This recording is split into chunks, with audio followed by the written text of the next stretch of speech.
this south room back here in Abby's place, and it was so fun. I had 19 little pieces in that small room. Doing 19 small pieces was just so great for me. I feel like I was able to just resolve things quickly because I'm working a lot smaller than I normally would have been.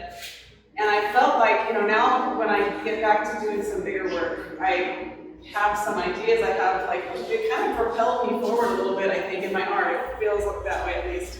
So we'll see what happens. But it was exciting to be able, I'm really glad I had the opportunity that Abby gave me to work small for a while, that I was kind of forced, to work small for a while, for at least 3 or 4 months. But just a little primer to my work, if you're not that familiar with it. I love the idea of showing evidence of the process in the painting. So I want to show the history of the painting. I have layers of ephemera, paint, all sorts of different marks, and I'm scraping back in, and I kind of want to reveal that history of the painting, reveal a very rich texture. I don't want it to feel like it's one layer at all. I want someone to be able to pick it up and say, how old is this? I love walking downtown. You see a wall that has paper pasted, maybe someone's painted over it, and then maybe another poster put up and it's written down. I love that, all that texture. That's kind of what I go for. Yeah, and your work has that too. Yeah. So I love the texture. Texture is really important to me, and really, it's come to symbolize history.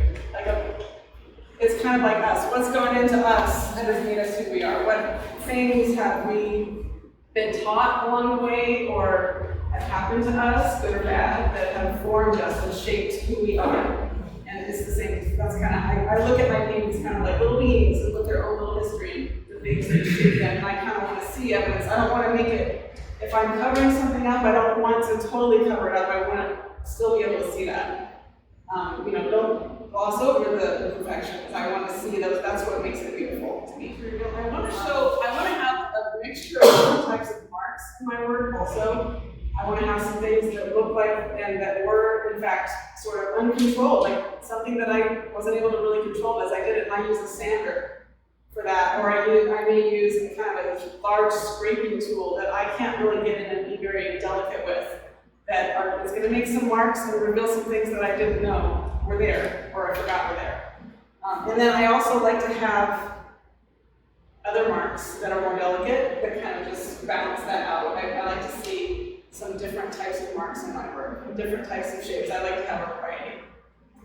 So this particular show was called Chaos Within, and the whole idea behind that was that, as I was doing this show, I didn't have a name for the show yet, and I didn't really know where I was going with my work, but I noticed that I was really gravitating towards, the paintings that were just left kind of raw, that I had done. They had the layers, they were built up, and I had done a lot to them, but I was really wanting to leave things raw. And I realized, it looks very chaotic, but then at the same time, I was wanting to add maybe overlay geometric shapes on top of that, or overlay line work that would tie it together somehow. And I realized that maybe somehow I'm trying to make sense of the chaos. I'm trying to, we've been through a very chaotic time. Maybe I'm trying to kind of work that out with, somehow putting a system over this chaotic scene that sort of ties all together, makes it make sense.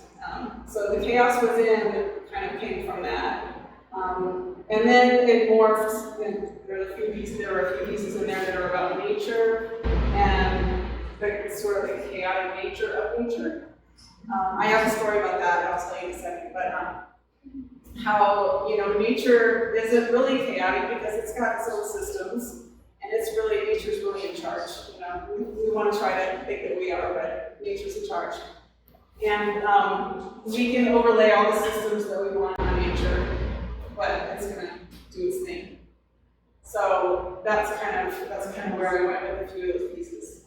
So the story, I just today returned from the beautiful mountain country in North Carolina, western North Carolina, almost all the way to Tennessee, is where my father lives.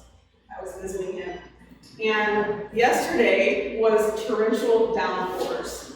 I don't know if you heard of this on the news or whatever, but it was like all day long. Every time I look at it, it was more and more rain. It's just like, this is getting worse and worse. And what it was the remnants of that tropical storm that had come up from Florida. So we were getting the remnants of that, and it just poured all day long and all night. And we had creeks down. My dad lives on the side of the mountain, but we had creeks down at the bottom that were flooding, and homes were flooding and things like that.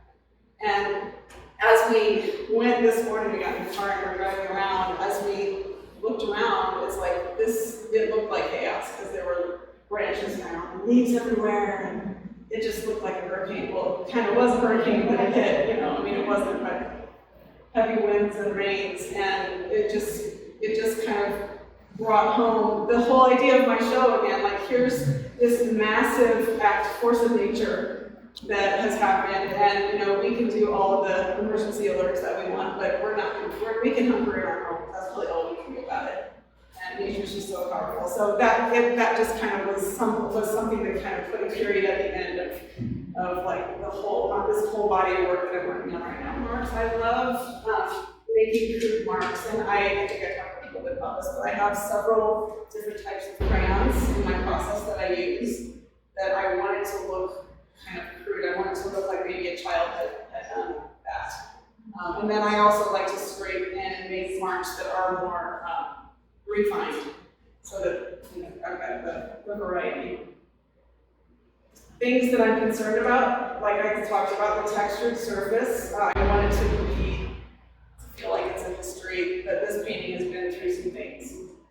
Emotion. Okay, so what all of this is leading to for me is that I really want my work to feel like it has an emotional impact when I look at it. I don't know if it does to anyone else, but it does to me. So that's my gauge. But I wanted to feel emotional, and the way that I have kind of been doing that with this body of work is to leave some things crude. Instead of finishing, instead of having everything be smooth and silky and shiny, I want to leave some areas of it crude and feel like it's unfinished, sort of. Not unfinished, that's not a good word. I feel like it still has that raw energy that created it. You can kind of see someone's energy in a brush stroke. You can see the trajectory of where their arm went, or you can, if someone's ripping something, you can see it still feels like it has an energy to it. So I want to keep that, and I love that, those raw marks. I feel like if I overwork a painting, I get rid of that, sort of. I kind of get rid of that raw energy, that emotion. And then, of course, composition is very important to me. So as an abstract artist, that's really, that's all I can really communicate with. Composition, color, that's it. So I'm really relying on those things to create that emotional impact.